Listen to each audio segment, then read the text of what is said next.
Податоците покажуваат дека секој втор возрасен во Македонија пуши, а сепак има силна јавна поддршка за примена на построги мерки за контрола на пушењето.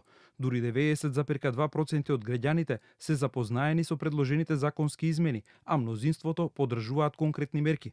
Половина од граѓаните, или 47,3%, поддржуваат ограничување за пушење на затворени тераси. 83,5% се за забрана за пушење во автомобили со деца.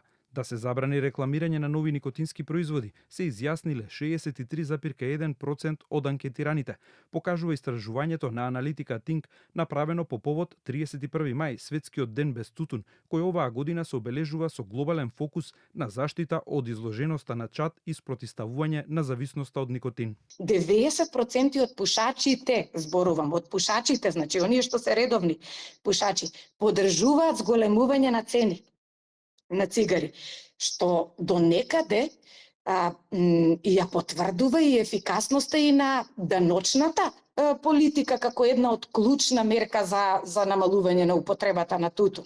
Дополнително, речиси 90% од пушачите поддржуваат зголемување на цените, што ја потврдува ефикасноста на даночните политики како една од клучните мерки за намалување на употребата на тутун.